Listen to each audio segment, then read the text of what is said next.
moment in Black history. Jesse Leroy Brown, October 13th, 1926 to December 4th, 1950. Jesse Leroy Brown was a United States Navy officer. He was the first African-American aviator to complete the United States Navy's basic flight training program.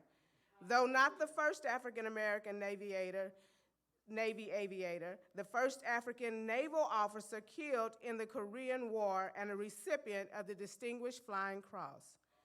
Born in Hattiesburg, Mississippi, to an impoverished family, Brown was avidly interested in aircraft from a young age.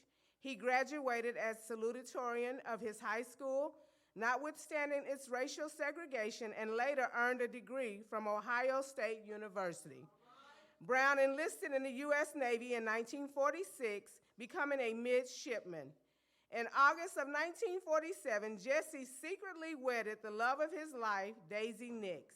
After completing his pre-flight requirements, which was not permitted while in training, it was kept a secret until he officially earned his pilot's wings on October 21st, 1948.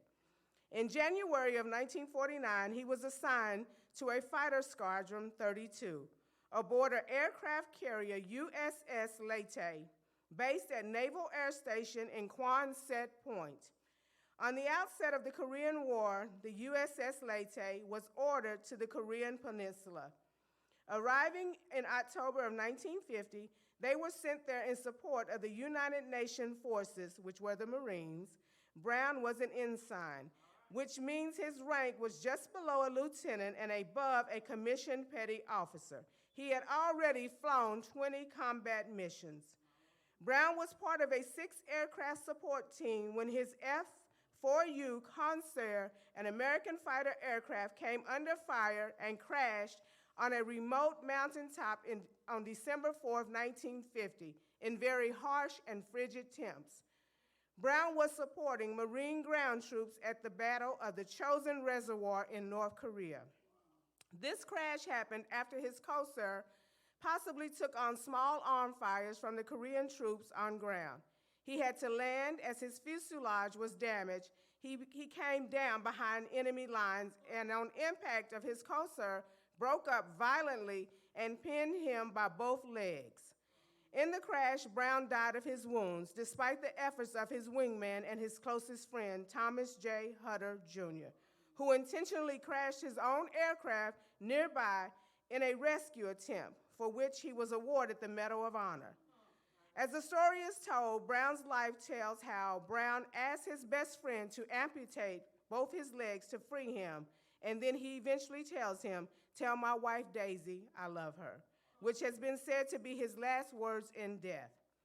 Brown's life in the segregated and desegregated U.S. military has been memorialized in books and film, including the 2022 film named Devotion.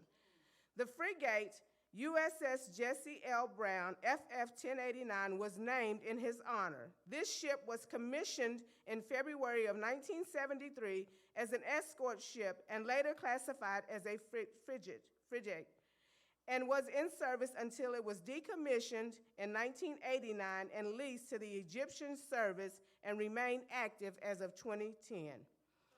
For demonstrating bravery in the Korean War, Jesse Leroy Brown was posthumously awarded the Distinguished Flying Cross, the Purple Heart Medal, and the Air Medal. Jesse L. Brown. Amen.